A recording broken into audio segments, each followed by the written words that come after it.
Yeah, Greenspan has been out of Dodge for a while now, and he never wants to accept responsibility for the monster that he created. Right? He's kind of Right. like Frankenstein, and the Fed is his monster, Yeah. and it's already turned on everybody.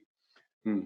But I don't know that Greenspan realized that it would get this far when he started. It's like I say, Greenspan wrote this playbook that everybody else is following. And every time we get a new chairman, they just add a few more plays, but it's the same theory of the game, which is just keep printing money, keep kicking the can down the road. Right. And of course, every time we add pages, we have to print more, right? Because it's like the economy is addicted to this,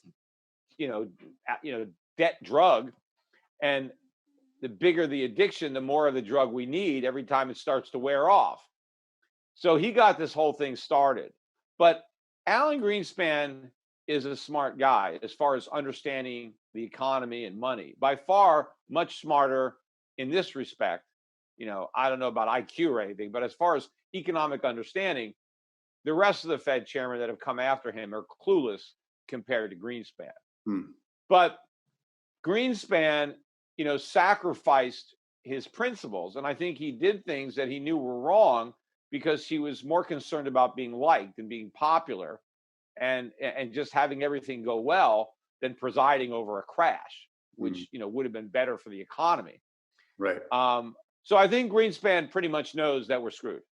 Right. And if you actually hear him talking sometimes, he sounds like me as far as what you got to buy gold. The dollar's going down, inflation. We have these big deficits, unfunded liabilities. I mean, he understands the problem much better than Powell does, or Yellen did, or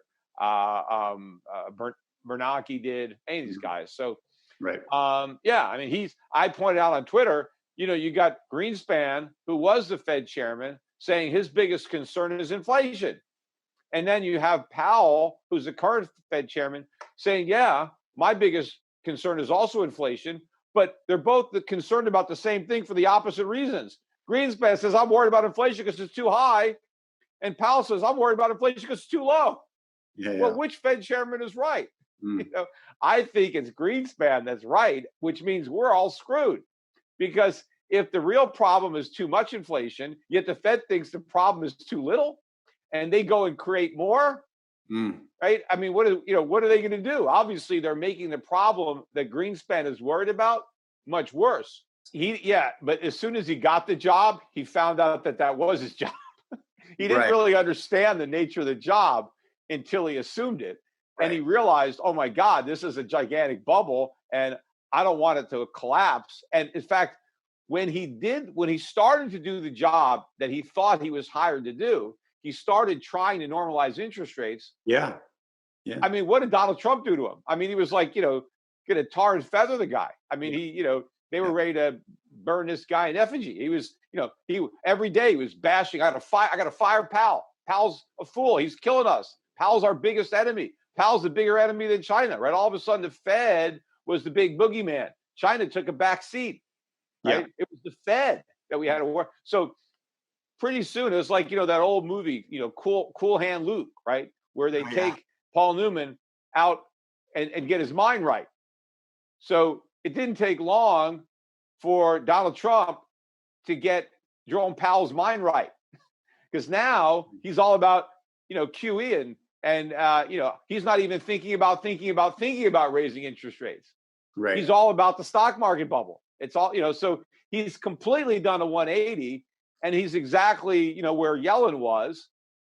And the interesting thing is, when Donald Trump was a candidate, he was critical of Yellen because she was just trying to inflate a stock market bubble. Didn't care about the real economy, just tried to make it look good by keeping interest rates artificially low. And he said, I'm not going to reappoint Yellen because I don't want somebody like that. I want somebody who's like a sound money guy, right? Who's going to, and that's why supposedly he put Powell in there. And then as soon as he put him in there, he complained he wasn't like Yellen. Yeah. In fact, he wants rates negative. He wants Powell to be even easier than Yellen ever was or Bernanke ever was.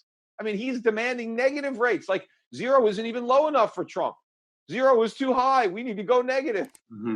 So this shows you that it's all insane, right? Who the gods destroy, they first make mad, right? And you can see that. I mean, the whole nation is crazy, and that means we're on the eve of our destruction here. Yeah, if there was ever a bubble built for me, this was it. Why? Okay. I really should have cashed out with $1 billion on this thing. but had I gotten into it, and of course, had I got into it, I would have felt compelled to pump it, right? But I can't pump and dump, right?